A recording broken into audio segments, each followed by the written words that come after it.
Ladies and gentlemen, I'm delighted today to join you for the 27th General Assembly Conference of NGOs in consultative relations with the United Nations. I would like to commend your active involvement at COP26 in Glasgow. I appreciate your concerted calls for concrete actions without delay to deliver climate action and maintain the goal of 1.5. Ladies and gentlemen, allow me to be candid. CSOs are not and should never be passive observers. Civil society is an integral component of the global multilateral system. You are our advisors and our ear to the ground. We cannot fulfill our duties without you.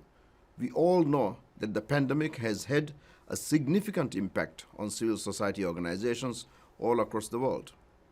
Many countries, however, have experienced a dramatic shrinking of civic space, an increase in human rights violations, and draconian measures against civil society.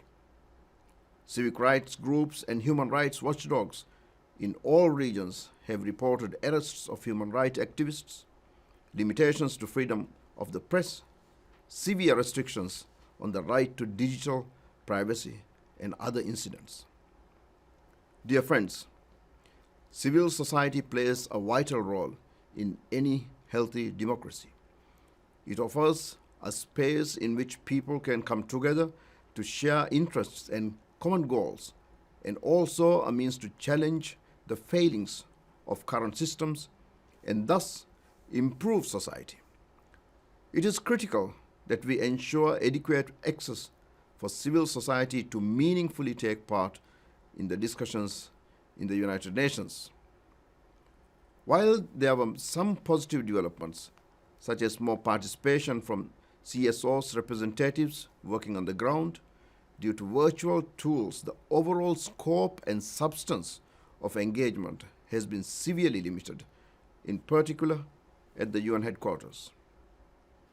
Under my presidency of HOPE, I've been working closely with the Secretary General to get civil society back in the UN building. And for the first time since the pandemic, I am proud to have convened on 17th November the first in-person town hall meeting with civil society. Hundreds of representatives showed up.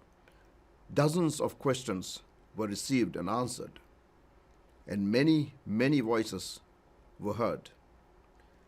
That discussion reaffirmed both the universal convening power of the United Nations and the collective power of civil society to push for change. That is something we should never forget, something we should build upon. Ladies and gentlemen, with 27 mentions, I welcome the strong recognition of the role of civil society throughout the Secretary General's report on our common agenda.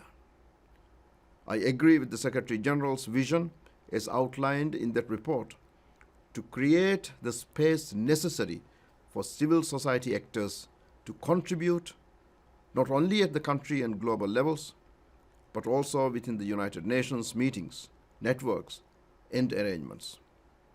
The report also includes a proposal for all United Nations entities to establish a dedicated focal point for civil society, to further include CSOs in all pillars in the United Nations system. As President of the General Assembly, in my presidency of HOPE, we are already taking those steps. Not a trip abroad nor meeting in the General Assembly transpires without engagement with civil society.